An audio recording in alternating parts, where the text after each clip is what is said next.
Глава 180. Голова юноши склонилась набок. Похоже, он был без сознания.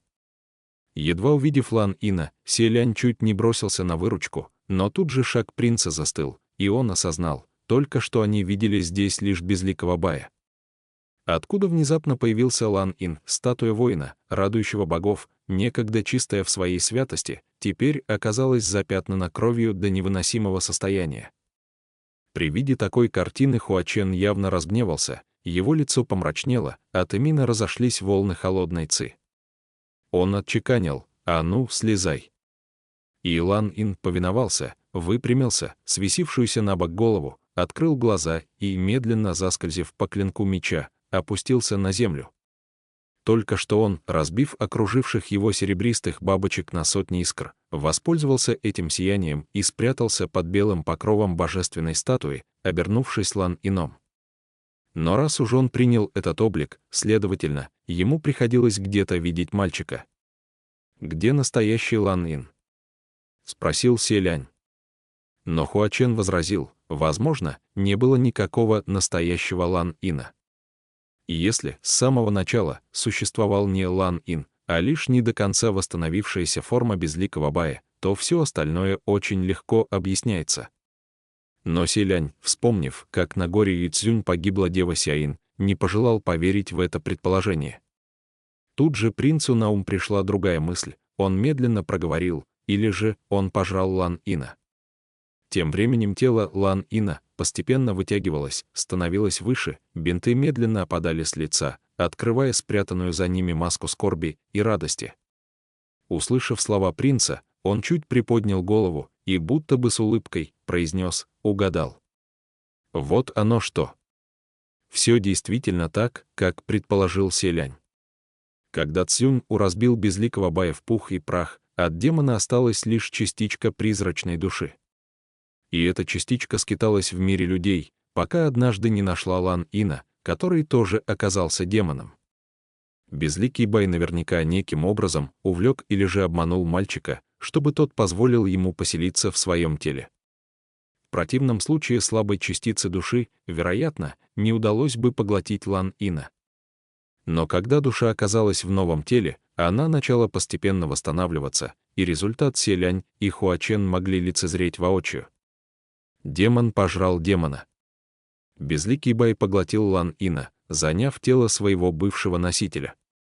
Так же, как Хэсюань пожрал истинного божка пустослова. И теперь Лан Ин стал слугой, а не хозяином.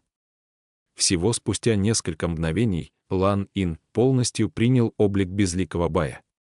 Хуачен, не отрывая от него взгляда, задал вопрос: почему Лан Ин согласился разделить с тобой тело и дух? Следует знать, что подобное могло приравниваться к просьбе незнакомца открыть двери вашего дома, впустить его и позволить жить вместе с вами. Лан Ин тоже являлся демоном, прожившим несколько сотен лет, и, несмотря на пугливый и робкий характер, все-таки не был настолько глуп. Безликий Бай мягко ответил: разумеется, я могу рассказать тебе. Но ты уверен, что тот, кто рядом с тобой, захочет, чтобы я говорил прямо здесь? Хуачен посмотрел на принца. Выражение лица Селяня стало немного странным, он даже не обратил внимания на взгляд Хуачена, направленный на него. Безликий Бай заговорил: мальчик по фамилии Лан, из государства Юнань, перенесший поветрие ликов. Почему он позволил мне себя поглотить? Неужели ты сам не понимаешь, почему лицо Селяня мгновенно сделалось на тон бледнее, на тыльной стороне ладоней вздулись вены? Он рубанул мечом и закричал: «Замолчи!» Безликий Бай молниеносно уклонился, и удар со звоном отколол длинный меч от божественной статуи, которая держала оружие в руке. Но вот теперь меч воина, радующего богов, оказался сломан, и статуя уже ни на что не годилась. Селянь немедля опомнился, словно его окатили с ног до головы холодной водой.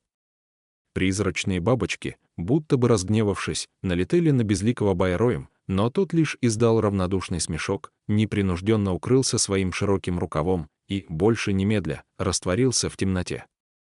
Селянь же, глядя на сломанный каменный клинок, невольно произнес, обращаясь к Хуачену: «Прости». Хуачен прервал: «Ваше Высочество, как тебе самому не смешно просить у меня прощения?» Он ушел. Как поступим дальше, Селянь, чуть придя в себя, отозвался, он сбежал. Нельзя позволить ему попасть в медную печь, в погоне за безликим Баем они покинули пещеру 10 000 божеств и вновь вступили на снежную вершину. Но только оказавшись на поверхности, ощутили, как гора качается, а земля уходит из-под ног. Посмотрев наверх, двое увидели несущуюся вниз лавину, по силе во множество раз превосходящую ту, что сошла ранее. Казалось, нечто, скрытое под снегами, пробудилось и сейчас с яростным ревом сбрасывало с себя покров тысячелетней мерзлоты. Селянь воскликнул: «Неужели мы сможем подняться?» Хуачен крепко сжал руку принца и ответил: «Просто идем со мной», и они начали восхождение сквозь снежно-ледяной оползень. Путь выдался полным опасностей, временами приходилось отступать, но все же им удалось, избежав самых яростных потоков снега и камней и бесчисленных подснежных ям, выбраться на дорогу, ведущую к цели. Оказавшись, наконец, на самом верху, они увидели вершину, которую сковали льды, намерзшие бесчисленными слоями. Селянь чувствовал, что стоит чуть ускорить шаг, и он поскользнется, но Хуачен, держа его за руку, уверенно шел вперед, так что принцу нечего было бояться. Вскоре они оказались у кратера вулкана. Зрелище потрясало величием, кратер напоминал огромный ревущий зев, распахнутый в небеса, зияющий чернотой. Возможно, это была лишь иллюзия, но в самой его глубине будто бы сверкали пугающие красные всполохи, которые то появлялись, то исчезали вновь. Селяня охватил необъяснимый страх, он покрепче прижал шляпу, чтобы ее не унесло снежным ветром, и спросил: «Он уже там, внутри?» Хуачен, бросив лишь взгляд, сделался сосредоточенно серьезным. «Уже там». «Как ты это понял?» Медная печь запечатывается. Селянь немало удивился и почувствовал себя застигнутым врасплох. «Как же это? Так быстро, и уже запечатывается. Но ведь внутри должны оказаться несколько демонов, чтобы между ними началась битва», Хуачен ответил: «Обычно так и происходит. Но если медная печь посчитает, что вошедший обладает достаточным потенциалом, чтобы пробиться наружу, и этот демон потребует от горы, чтобы она запечаталась, то гора выполнит требования». Помолчав, он добавил: «Когда-то я именно так и поступил». И все же непревзойденный он или еще нет? Что будет, если внутрь медной печи попадет князь демонов, который уже достиг высшего уровня, с ним случится то же, что происходит с вознесшимся небожителем, когда он повторно проходит через небесную кору? Другими словами, сильный демон станет лишь сильнее, если позволить безликому Баю преодолеть этот рубеж. Последствия вообразить невозможно. Ну а когда он выберется из плена медной печи, первым делом наверняка отправится на поиски селяня. Принц долго не отрывал взгляда от бездонной, бескрайней пропасти, затем медленно произнес: «Сань Лан, мне, возможно, придется спуститься туда, чтобы покончить со всем раз и навсегда». Хуачен преспокойно отозвался: «Спускайся. Я с тобой». Селянь посмотрел на него. Хуачен тоже поднял голову, встретился взглядом с принцем, приподнял бровь и улыбнулся. Всего-то спрыгнуть вниз, убить надоедливую помеху, а потом снова пробиться наружу из медной печи. Вряд ли это представит какую-то сложность. Благодаря его беззаботному отношению натянувшееся струной сердце селяня тоже само собой расслабилось, принц даже чуть улыбнулся в ответ. Затем Хуачен сказал: «Вот только, сначала одно дело». Принц только и успел, что чуть повернуть голову, когда Хуачен внезапно обхватил его рукой за талию и притянул к своей груди, а другой рукой мягко приподнял за подбородок, накрывая губы селяня своими. Поцелуй среди снежной бури длился долго, после чего их губы, наконец, медленно отстранились. Селянь какое-то время находился в полном замешательстве, потом, наконец, содрогнулся от осознания и залился румянцем. Широко распахнув глаза, он воскликнул: зачем же так неожиданно?» Подобное случалось уже далеко не в первый раз, но все же ранее они находили высоконравственные причины вроде заимствования магических сил, передачи воздуха, неосторожности и тому подобного. Но сейчас, особенно когда кое-что наконец прояснилось, стал ясен истинный смысл, который крылся за этими выдуманными отговорками. И суть самого процесса теперь не могла восприниматься пустяком. Принц просто не знал, куда ему следует девать руки. Положить Хуачену на плечи, чтобы крепко сжать. Или на грудь, чтобы оттолкнуть. Или, может, обхватить или заслонить ладонями его лицо. Хуачен, кажется, коротко выдохнул возле уха селяня, потом прошептал: «Я одолжил вашему высочеству капельку магических сил, на случай, если вдруг понадобится. Прими их от меня, хорошо?» Селянь невольно сглотнул и, запинаясь, ответил: «Это, по-твоему, капелька? Кажется, многовато. Я ведь еще не вернул прошлый долг, это совсем немного. Не спеши, вернешь постепенно, как сможешь. Рано или поздно будем в расчете». Селянь невпопад закивал и уж было куда-то помчался, но Хуачен задержал его. «Ваше высочество». «Куда ты?» «Нам в другую сторону». Селянь заметил, что побежал прочь от жерла вулкана, и сразу же вернулся, при этом поскользнувшись несколько раз и схватившись за шляпу, чтобы не улетела. Нет. Мне просто что-то стало холодно, решил пробежаться, разогреться». Он то надевал шляпу на голову, то снова снимал и вешал на спину, то опять возвращал на голову. В конце концов просто взял Хуачена за руку и крепко сжал.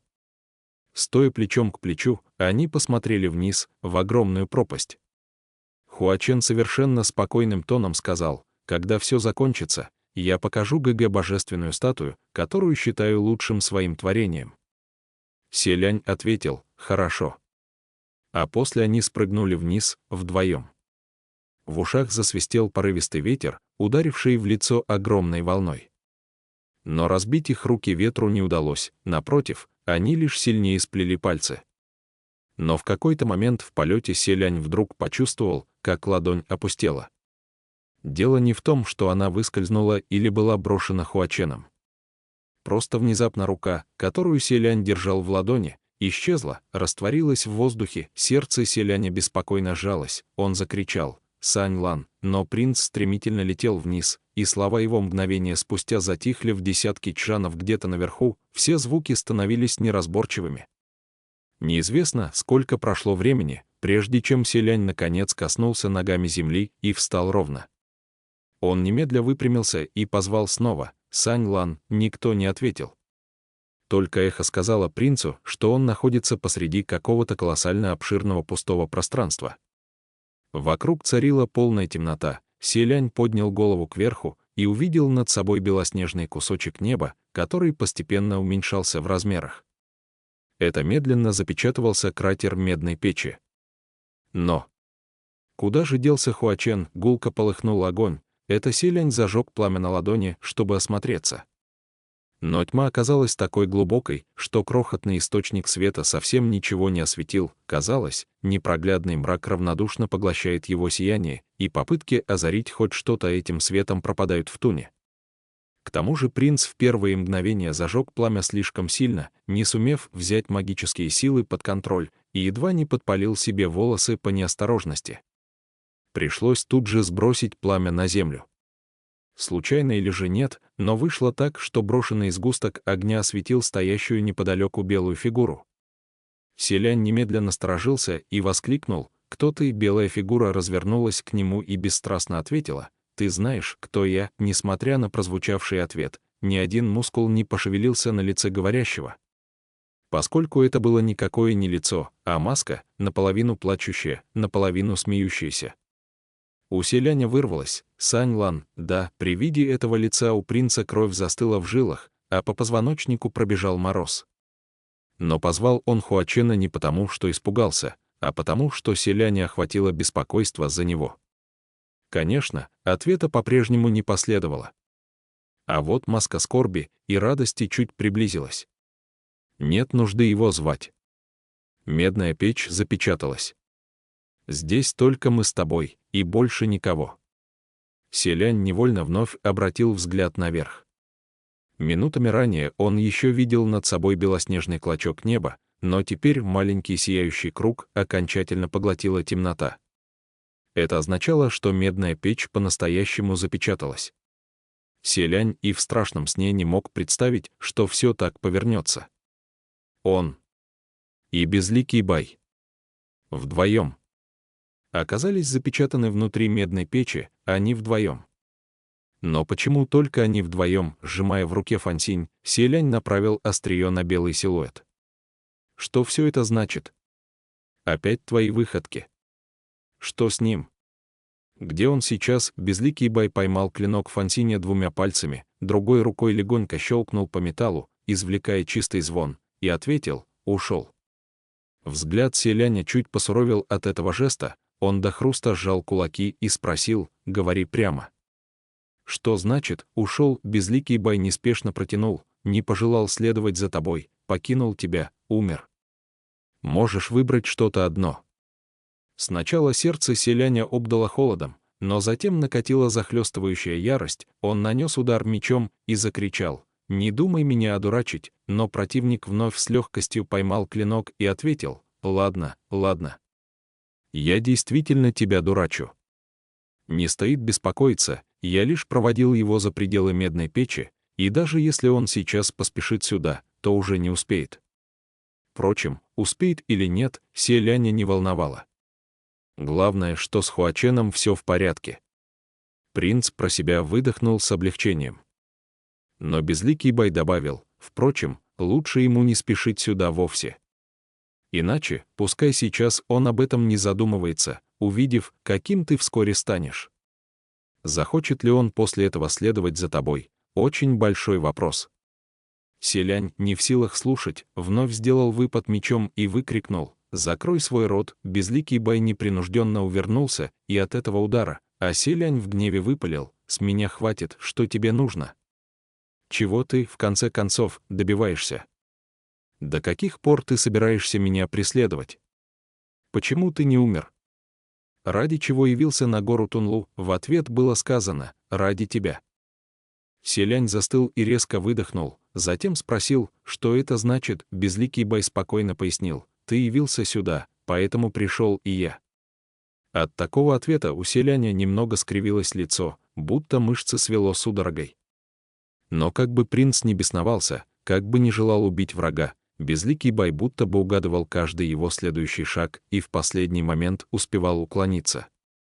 С каждой следующей попыткой Селянь все яснее понимал страшную правду. Ему не победить, да, словно прочитав его мысли, сказал Безликий Бай: «Тебе меня не победить». С такими словами он сложил пальцы вместе, в форме клинка, и нанес удар ребром ладони по запястью Селяня. По телу принца распространилась резкая боль, он невольно расслабил пальцы и выпустил рукоять меча.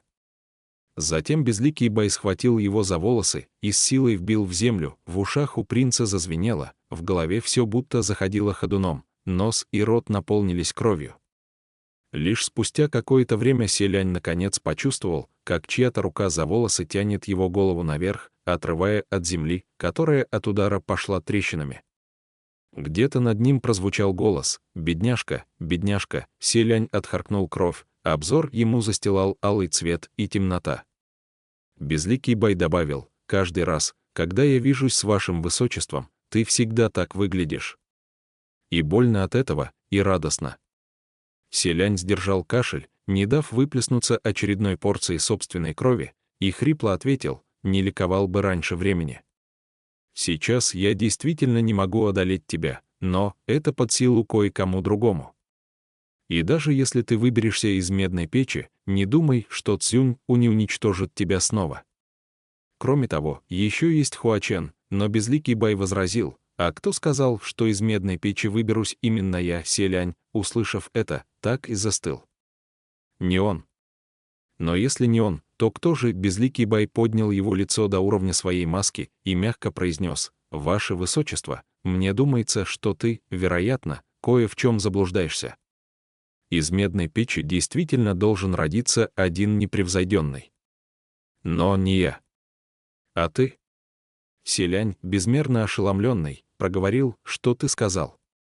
«Но ведь я не...» Но принц не договорил, его холодным потоком охватило страшное осознание.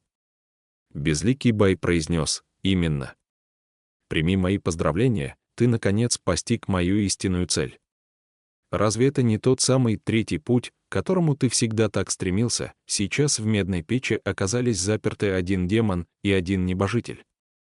На первый взгляд, существовало лишь два выхода из сложившегося положения: либо безликий Бай убьет принца и вырвется наружу, либо никто из них никогда не покинет это место, и они навеки останутся запечатанными в медной печи. Но на самом деле существовал и третий путь. Если Селянь прямо сейчас совершит самоубийство, обернется демоном, а затем убьет безликого Бая, он сможет сам стать непревзойденным и вырваться из медной печи. Селянь с огромным трудом пришел в себя и заговорил: что ты, в конце концов, задумал? Даже не мечтай. Да и ради чего тебе идти на такое? Чтобы сделать из меня непревзойденного? Я не настолько безумен, как ты. Даже если хочешь заставить меня убить тебя, мне не победить. А если поддашься мне, чтобы проиграть, медная печь может и не признать за мной победы, но безликий Бай ответил: правда. Тебе не победить. Это мы еще посмотрим. С этими словами он вытянул другую руку, и в свете тусклого пламени Селянь увидел, что в ней безликий Бай держит маску. Точно такую же, как на своем лице. «Помнишь эту маску скорби и радости?» — спросил демон. «Она тебе очень к лицу». Селянь в тот же миг широко округлил глаза. Ужас волной мелких насекомых накатил на принца, поглотив его душу.